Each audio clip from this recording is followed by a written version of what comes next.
Welcome to the deep dive. Today we're jumping into a children's story called Rudy Rabbit's Carrot Race. We've got some excerpts here. Right. And our mission really is to unpack the ideas within it, stuff about, competition, kindness, And what winning actually means. It's quite layered for a kid's story. definitely. So the main character is Rudy Rabbit, and the story tells us straight up he's not the speediest bunny in Hopville. Not at all, but he's described as hoppy and hopeful. Love that. And his motto, it's There you- brilliant. I may not be the fastest, but I've got spirit and snacks. Perfect. It sets the whole tone for his character, doesn't it? Spirit and snatch. He really does. It tells you so much about his whole vibe, his approach to things. And his training regime is, well, let's just say unconventional. Totally. No serious drills here. He's apparently jumping over dandelions. And chasing cabbages. Intense stuff. Yeah, and the story mentions him tripping, taking snack breaks, the usual athletic preparation. He even gets stuck in a lettuce bush at one point. And when the other bunnies kind of tease him about it. He just brushes it off, says something like, I'm having fun, aren't I? Which is, a pretty great response. It makes you think, though, why show us all this before the race? The author's clearly setting something up. Yeah, establishing his character. His focus isn't just the finish line, it's the whole experience. Exactly. That inherent joy, maybe that's a kind of strength, something to consider. Okay, so race day arrives, and it sounds like pure chaos. Oh, absolutely. The description paints a picture. Yeah.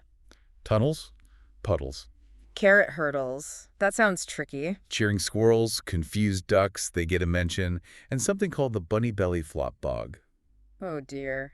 Sounds messy. And amidst all this, Rudy, predictably slow start. But this is where his character really shines, I think. He's falling behind, but he stops. Right. He stops to help Tiny Tina Tortoise. And shares a carrot, one of his vital snacks, with a mole who seems lost. So he's losing time, significant time, but he's helping others. It brings up that question of priorities, doesn't it? In a race, the goal is usually win. But Rudy's actions suggest maybe there's more to it. Participation means more than just your own performance. Yeah, maybe it includes how you interact with everyone else involved. It's a different perspective. Then comes the big moment, near the end. The front runner trips, right near the finish. The classic dramatic turn.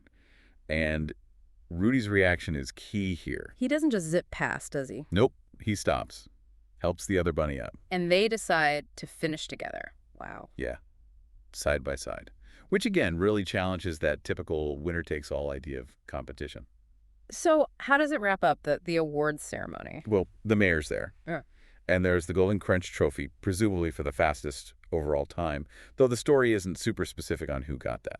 But Rudy gets something else. He does. He receives the Golden Heart Award, a special award just for him. Which is a pretty clear message from the story, right? Absolutely. It spells out the lessons.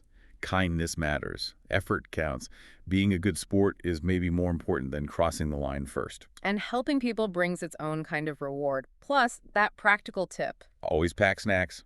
Can't forget that one. Essential race day advice. So thinking about why these lessons work, especially in a story like this. Well, maybe it's because deep down we know that just winning isn't always the most satisfying thing. Right. Connection, effort, how we treat others, that often feels more, real. Rudy's win isn't about speed. It's about his character, his choices. Exactly. His kindness, his positive spirit.